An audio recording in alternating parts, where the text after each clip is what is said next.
Welcome to Talk of the Town. I'm Carrie Dillon, sitting in for Sandy Benson. Our first guests today are from John Paul II Catholic School, Matt DeColios and Heather Rembold. Welcome so much. Thank you. Thanks for being here today. Sure. Thank you. So not everyone knows that John Paul II is in its 4th year. Tell us a little bit about the origins of the school.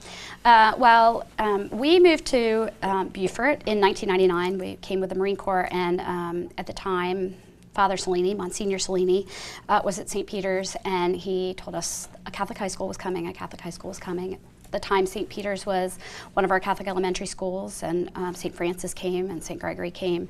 That was in 1999, and in 2012, ground was broken. So it was a long time coming.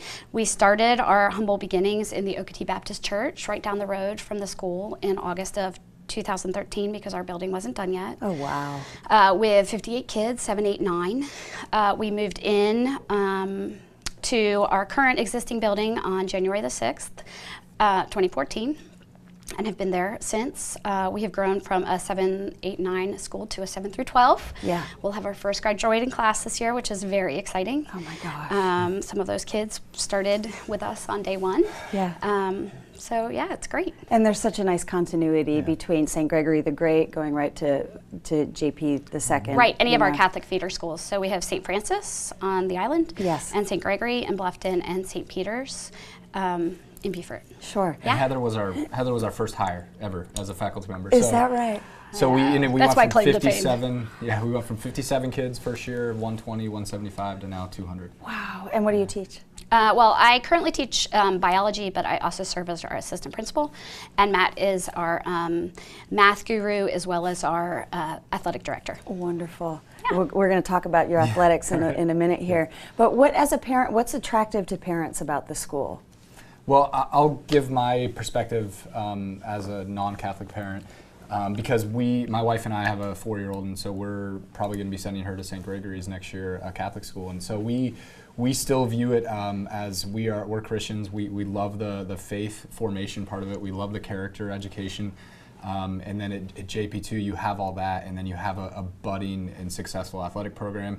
And just as important as all of that is we have competitive academics. I know that if I send my daughters, we have two girls. If I send my daughters to JP2, those teachers are going to meet them wherever they're at and take them to their potential. If they're a potential Rhodes Scholar or if they're a student who just wants to get into college, they're going to meet them wherever they're at and take them where they need to be. Now, are there any kind of specialized academic programs? Tell us a little bit about those. So we have a growing AP program. We have offered 7 AP classes this year. We just hired an AP coordinator, Pat White, who has been in the industry for many, many years. She's a huge asset. She was the IB coordinator at Hilton Head High, so she comes to us with lots of curriculum experience, and so we're very excited about that. So 7 AP classes this year. We hope to grow that to by a couple more next year. I'm not entirely certain how many. We've kind of tossed around several different options. We have an honors track. We have a college prep track. We also have a learning center that was started with a generous grant from a foundation in the Low Country to help target some of our students who have some learning differences. So I feel like we're trying to meet every student where they are with limited resources, as a Catholic school knows how to do it. Absolutely. And February you have an open house. This is such a great opportunity to see the school. Tell us about when it is and how to take part. Sure, we have 2. We have February 12th and February 14th. So I'll cover the one on the 14th because we have programs before both of them. On the 14th, we have 2 middle school basketball games right before the open house at 6 o'clock.